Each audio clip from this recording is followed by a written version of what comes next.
ভাইয়ের ওয়েলকামের জন্য দিদিরা মিলে দেখো কত সুন্দর আয়োজন শুরু করেছে। তো হ্যালো সবাইকে, গুড মর্নিং।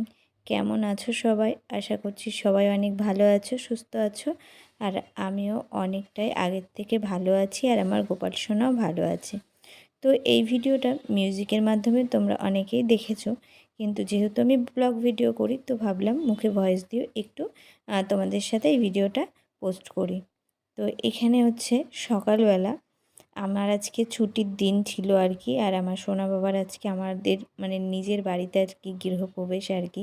সোনা বাবা বাড়িতে আসবে, নিয়ে আসবো। তো এখানে স্নেহা এসে গেছে সকাল 8টার সময়। মানে ওরা সেট করেছে যে বাড়িটাকে সুন্দর করে আজকে সাজানো হবে। তো ওই জন্য পাপাকে যা যা বলেছে আর কি সমস্তটাই এনে দিয়েছে। তো আমার মেয়ে মিলে আর স্নেহা মিলে দুজন মিলে দেখো সাজাতে বসেছে। আর এদিকে তোমাদের দাদাভাইও একটু হাতে হাতে করে দিচ্ছিল, এই যে ফুলগুলো ছাড়িয়ে দিচ্ছিল। তো চলো, এইভাবে দেখো ওরা রুমগুলোকে সুন্দর করে সাজিয়ে নিয়েছে। আর মেয়ে তো অনেক খুশি, কারণ আমি 5 দিন বাড়ি নেই, আজকে মা ভাই দুজনেই বাড়ি আসবে। তো ও ভীষণ খুশি, সকাল থেকেই অনেক কাজকর্ম কিন্তু করেছে। তো যাই হোক, আজকে আমারও একটু না ভালো লাগছিল যে কখন নিতে আসবে। আমার যেহেতু 10টার বেশি বেজে গেছিলো, আমার ওখানে আর ভালো লাগছিল না। তো এখান থেকে মেয়ে ফোন করেছিল, যতক্ষণ না সাজানো হচ্ছে আর কি ততক্ষণ কিন্তু তোমরা আসবে না। তো সেই জন্য আমরা ওখান থেকে বেরোতেও পাচ্ছিলাম না। তো যাই হোক, এখানে দেখো ফুল দিয়ে মানে সুন্দর করে স্নেহা সাজাচ্ছে, ওদিকে আমার মেয়েও কিছুটা সাজাচ্ছে। মানে দুই দিদি মিলে যে ওরা কী করছে সেটা ভাবার মানে কল্পনার বাইরে আর কি, ওরা কী করতে পারে। আর ওদিকে যে ছোটোটা আছে আর কি নেনু, তো সেটা হচ্ছে কি না আজকে তার পরীক্ষা। তো সকাল থেকে আসতে পারেনি, ওই জন্য সেও খুব কান্নাকাটি করছিল। তো আজকের দিনটা আমাদের কাছে কিন্তু অনেক অনেক মানে কি বলবো, খুব সুন্দর একটা দিন আর কি। আর এদিকে মাও কাজকর্ম সমস্তটাই সেরে নিয়েছে।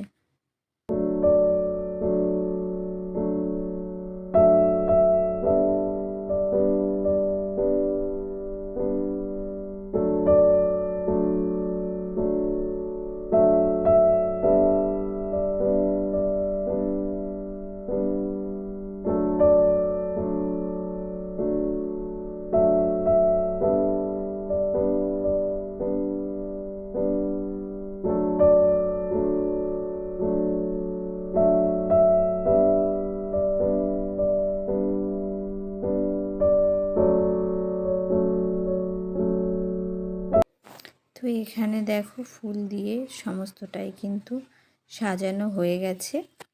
তো অনেকেই বলছো যে দিদি ভাই যে গোপাল সোনার মুখটা একটু ভালো করে দেখাও, কি নাম রাখলে সেটা বলো। তো দেখো, অবশ্যই তোমাদেরকে বলবো আমাকে এক একটা করে ভিডিওগুলো এডিট করে ছাড়তে দাও, কারণ আমি তো বাড়ি ছিলাম না।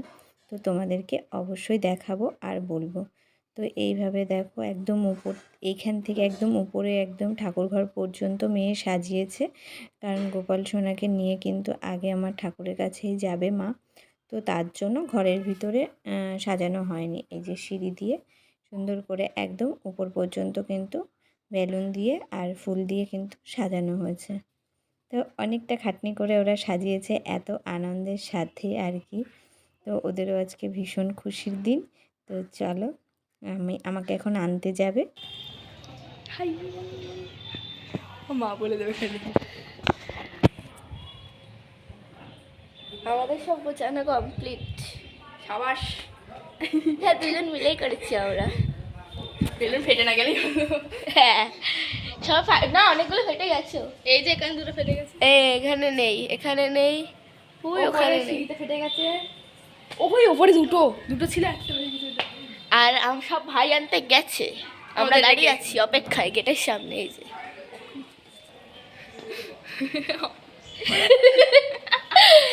এই ফুলগুলো বাস্কেটে ভালো হতো না?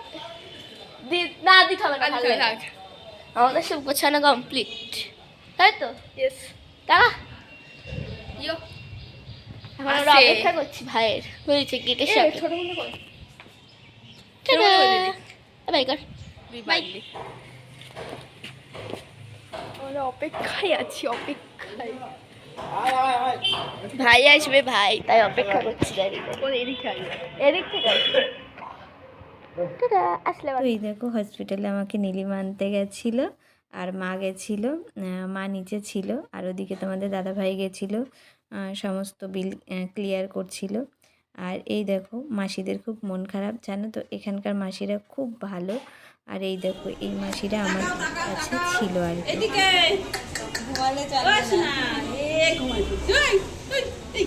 তো মাসি পুরো গেট পর্যন্ত নিয়ে এসছে, মাসিরও মন খারাপ কারণ এই কয়েকদিন এই মাসে আর একটা মাসে ছিল সেটা মানে রাতে নাইট ডিউটিতে। তো মাসি কোল থেকে নামাতো না। এখানকার মাসিরা এত ভালো এত ভালো, এতটাই ভালো হয়েছে আর কি কী বলবো। আসার সময় খুব করছিল। তো জানো তো এই দুদিন ফোনও করেছে যে বাবু কেমন আছে। আর ওই দেখো আমি টোটোতে করে আসছি। তোমরা বলতেই পারো যে বাড়ি এত সুন্দর সাজিয়েছো কিন্তু টোটোতে করে কেন আসছো, গাড়ি কেন নেই। তো বন্ধুরা আমার বাড়ির থেকে টোটোতে ঠিক 2 থেকে 3 মিনিট লাগে। তো ওই মানে হেঁটে আসলে 5-7 মিনিট, তো হেঁটে তো আসতে পারবো না, ওই জন্য টোটো। আর এই 2 মিনিটের জন্য কি গাড়ি করবে তোমাদের দাদাভাই। আর আমি না সেরকম গাড়ির গন্ধই সহ্য করতে পারি না, বমি আসে গাড়ির সামনে গেলেই। যেহেতু আমার সি সেকশন হয়েছে ওই জন্য আমি বলেছি আমি টোটোতে করে আস্তে আস্তে যাবো, আর নাহলে আমি হেঁটে হেঁটেই যাবো। তো তোমরা আগে দেখেছো আমি কিন্তু হেঁটে হেঁটে কিন্তু সকালবেলা ডেলিভারির দিনই কিন্তু গেছি, কোনো গাড়ি ছিল না। তো যাই হোক এখন আমি চলে এসেছি বাড়িতে, একদম বাড়ির গেটে। আর দিদিরা সব ওয়েলকাম করার জন্য দাঁড়িয়ে আছে। আর দেখো আর কি বলো তো, প্রচণ্ড ব্যথা, ব্যথা তো কমেই না। যারা যারা সি সেকশন হয়েছো আর কি সবাই জানো তো এর ব্যথাটা কেমন। তো যাই হোক ও ধরে ধরে আমাকে নিয়ে আসছে। আর আমি 5 দিন পর বাড়ি এসে খুব খুশি। আর ওই দেখো বাবুর মুখটা হালকা কিন্তু তোমরা দেখতে পেয়েছো আর কি, মার কোলে রয়েছে। তবে তোমাদেরকে আমরা স্নান টান করে একদম সুস্থ হয়ে কয়েকদিন পর অবশ্যই তোমাদেরকে ভিডিওটা মানে আমার বাবুর মুখটা তোমাদেরকে দেখাবো আর কি।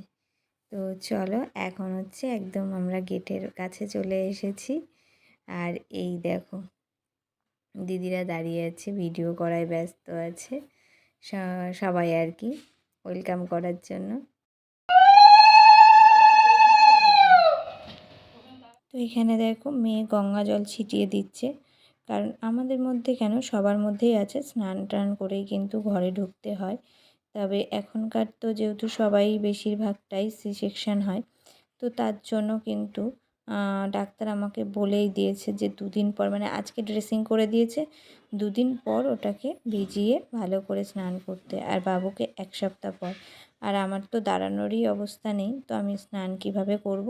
তবে যাই হোক আমি হসপিটাল থেকে কিছুই আনিনি, সমস্ত ফেলে সকালবেলা বা মানে একদম ফ্রেশ হয়ে বাড়ির থেকে একটা চুড়িদার নিয়ে গেছিলো সেটা পরেই কিন্তু এসেছি। আগেকার দিনের কথা আলাদা, এখনকার দিনের কথা আলাদা। অনেকে অনেক কিছু মানে, আমরাও মানি, কিন্তু এখন যে আমার অবস্থা, তো সবার এই অবস্থায় থাকে, তো সেরকমভাবে কিছুই করা হয়নি। তো যাই হোক দেখো মা বাবুকে নিয়ে আমি যে তুমি ঢোকো, কারণ আমি তো নেওয়ারই ক্ষমতা নেই যে নিয়ে।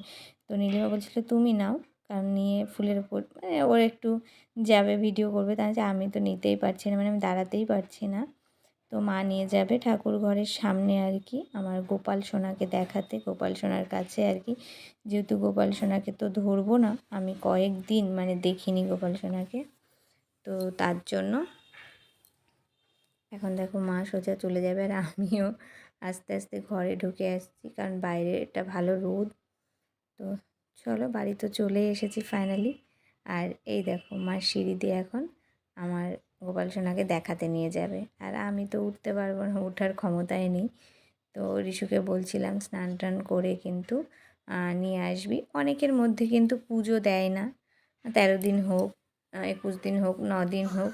তো আমাদের মধ্যে না এরকম কিছু নেই। আমাদের মধ্যে মানে যার ডেলিভারি হয়েছে আর কি, যে মা হয়েছে তার মধ্যেই আতুর থাকে আর কি। তারপরে স্নান করে ফ্রেশ হয়ে আবার কিন্তু মানে পুজো দিতে পারে। দেখো এমনিতেও আমার ঘরে গোপাল রয়েছে, আমি তো গোপালকে না খেয়ে রাখতে পারবো না। তো মা স্নান টান করে পরে পুজো দিয়ে নেবে। তো এই দেখো গোপাল সোনার এখানে আমার গোপাল সোনার সামনে কিন্তু শোয়াই দিয়েছে, এই দেখো। আর এই যে পুরো শোয়ালেই কিন্তু কাত হয়ে যায়, কেন হয়ে যায়, মাসিরা এইভাবে জড়িয়ে জড়িয়ে রাখে রেখে পুরোটাই ওরা সেই 5 দিনে না এই অভ্যাসটা হয়ে যায় কাত হওয়ার। এখন বাড়িতে এনে একে ঠিক করে দিতে হবে। তো যাই হোক, দেখো তোমরা অনেকে অনেক কিছু বলবে যে ঠাকুর ঘরে নিয়ে চলে গেছো। দেখো এটা মনের হচ্ছে কি না, সব কিছু মনের ব্যাপার আর কি। কিছু না ধরেই সামনের থেকে নিয়ে গোপাল সোনার কাছ থেকে আশীর্বাদ নিয়ে তারপরে কিন্তু মা ঘরের ভিতর ঢুকবে। তো চলো এখন চলে যাচ্ছে কিন্তু মা নিচে, সোজা নিচে। আর দিদিরা এত সুন্দর ফুল টুল সাজিয়েছে আর কি বলবো, এত ভালো লাগছে। তোমাদের কেমন লাগছে অবশ্যই কমেন্টে জানিও আমাকে। আর আমার ভয়েসটা এরকম আস্তে আস্তেই হচ্ছে, কারণ যেহেতু এখনও অনেকটাই ব্যথা, জোরে কথা বলতেও পারছি না। তো সেই জন্য। আর এই দেখো আমি ভাবছি আমি কোথায় বসবো, কোথায় বসবো, ঘরে গিয়ে বসতে হবে। মা বললো না ঘরে কোথায় বসবি, কারণ উঁচু জায়গা ছাড়া তো আমি বসতে পারবো না। তো সেই জন্য দেখো আমরা সোজা ঘরেই ঢুকে গেছি। আমার ঘরে ওই বিছানার উপরেই আমি থাকবো, কিছুতে হাত টাত দেবো না আর কি। ঘরে বিছানার উপরেই থাকতে হবে আমাকে। এখন আমাদের 13 দিন আর কি, 13 দিন হয়ে গেলে স্নান টান করলেই কমপ্লিট। আর এই দেখো এখন দিদিরা আন্টিরা সবাই কোলে নেওয়ার জন্য ব্যস্ত আর কি। সবাই কীভাবে, আর বাবু তো কয়েকদিন ধরে মানে ঘুমিয়েই যায়, চোখ খোলে না, একদম ঘুমায়, সারাদিন রাতে ঘুমাতে থাকে। তো যাই হোক, যেদিন নিয়ে এসেছিলাম বাড়িতে সেদিন কিন্তু ঘুমায়নি, খুব কান্না করছিল। আসলে মনে হয় ওই মাসির কথা খুব মনে পড়ছিল, জানেন তো। ওই মাসি এত ভালোবাসতো ওকে, পুরো কোলে করে করে সারাদিন রাখতো। তো দিদিভাই এই যে ট্রাই করছে প্রথম নিতে পারবে কি না। তো যাই হোক, ও কিন্তু ভালোভাবে নিতে পারে, নেয়, আর মানে আদরও করে সারাক্ষণ। তো চলো, প্রথমে দিদিদের কোলে রয়েছে, তারপরে স্নেহা দিদি কোলে নেবে, সবাই কোলে নেবে একটু একটু করে। তো বন্ধুরা তোমরা ভিডিওটা তো মিউজিকের মাধ্যমে দেখেই নিয়েছো। তো যাই হোক, ভয়েসের মাধ্যমে দিলাম। ভিডিওটা কেমন লাগলো অবশ্যই কমেন্টে জানিও। আর এক এক করে সব ভিডিওই আসবে, তোমাদের যা যা জানার আছে কমেন্ট করো, অবশ্যই কমেন্টের উত্তর দেবো। তো চলো বন্ধুরা, আজকের ভিডিও এখানেই শেষ করছি। সবাই ভালো থেকো, সুস্থ থেকো। আর আমি সুস্থ হয়ে গেলে নতুন নতুন ব্লগ অবশ্যই কিন্তু তোমাদের সঙ্গে আসবে। এই যে বাবা 5 দিন গেছে হসপিটালে, কিন্তু ধরতে পারিনি, কেন মাসিরা না বাইরের থেকে গেলে ধরতে দেয় না, ওই দূর থেকেই দেখতে হয় আর তারপরে চলে আসে, কারণ বাইরের থেকে যাই তো নার্সিংহোমে ধরতে দেয় না। তো কেউই রিশু ধরেনি একদিনও, ওই গিয়ে শুধু দেখে চলে আসতো, বসে কথা বলে দেখে চলে আসতো। তো চলো, যাই হোক, আজকের ভিডিওটা এখানে শেষ করছি। সবাই ভালো থেকো, সুস্থ থেকো। আর যারা আমার চ্যানেলে নতুন রয়েছে চ্যানেলটা সাবস্ক্রাইব করে পাশে থেকো। আর এইভাবে ভালোবাসা দিয়েছে। ওকে, টাটা।